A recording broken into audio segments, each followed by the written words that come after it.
बौद्ध धर्म के प्रवर्तक गौतम बुद्ध थे। उनका बचपन का नाम सिद्धार्थ था। 563 ईस्वी पूर्व में नेपाल की तराई में कपिलवस्तु के निकट लुम्बिनी वन में उनका जन्म हुआ। उनके पिता शुद्धोधन कपिलवस्तु के शाक्य गण के प्रधान थे। उनकी माता माया कौशल राजवंश की राजकुमारी थी।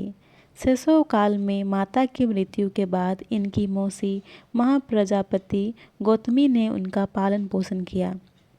सिद्धार्थ बचपन से ही बहुत चिंतनशील स्वभाव के थे। एकांत में बैठकर वे जीवन मरण सुख दुख आदि विषयों पर गंभीरतापूर्वक विचार किया करते थे।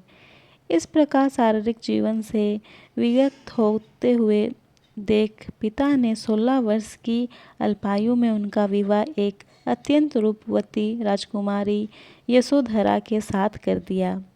इनसे राहुल नामक पुत्र का जन्म हुआ, परंतु सिद्धार्थ शारीरिक सुखों में वास्तविक संतोष नहीं कर पाए। मानव जीवन के 4 दृश्यों ने सिद्धार्थ के चिंतन को बहुत प्रभावित किया। उन्होंने वृद्ध व्याधिग्रस्त मनुष्य मृतक तथा सन्यासी को देखा। उनका हृदय मानवता को दुख में फंसा देखकर अत्यधिक क्षीण हो उठा। गंभीर शारीरिक समस्याओं ने उनके जीवन का मार्ग बदल दिया।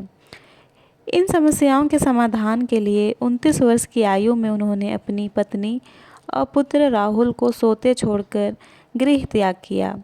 इस घटना को महाभिनिष्क्रमण कहा गया। इसके पश्चात ज्ञान की खोज में कई वर्षों तक वे भटकते रहे। 16 वर्षों की कठिन साधना के पश्चात वैशाख पूर्णिमा की रात को उरुवेला बोधगया में निरंजना नदी के तट पर एक पीपल वृक्ष के नीचे उन्हें ज्ञान की प्राप्ति हुई। इनके बाद वे बुद्ध के नाम से विख्यात हो गए। ज्ञान प्राप्ति के पश्चात बुद्ध वाराणसी के निकट सारसनाथ गए।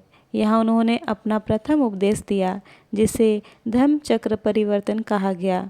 80 वर्ष की आयु में कुशीनगर में उनके शरीर त्याग की घटना को महापरिनिर्वाण कहा गया।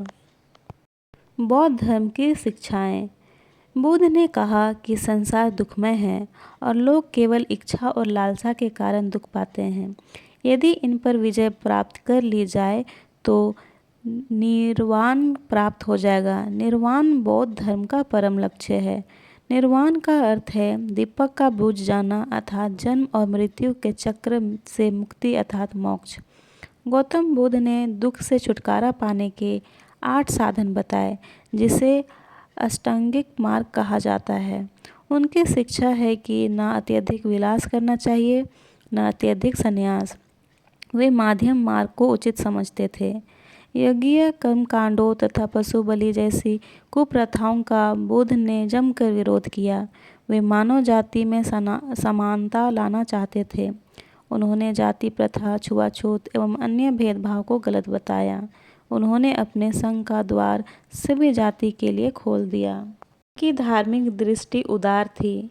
उन्होंने ज्ञान की अपेक्षा नैतिकता पर बल दिया। बुद्ध के उपदेशों का मूल लक्ष्य मानव जाति को उनके दुखों से छुटकारा दिलाना था। उनके उपदेशों में सरलता और व्यवहारिकता दिखाई पड़ती है। बुद्ध के उपदेशों को संग्रहित कर इन्हें 3 भागों में बांटा गया है। इन्हें त्रिपिटक कहा जाता है। पहला है सूत पिटक, इनमें बुद्ध के उपदेश हैं। दूसरा है विनय पिटक, इनमें भिक्षुओं के अनुशासन से संबंधित नियम हैं। तीसरा है अभिधम्म पिटक, इनमें दार्शनिक विचार हैं। बौद्ध धर्म का प्रचार प्रसार। बौद्ध धर्म का प्रसार भारत के अलावा अन्य कई देशों में हुआ।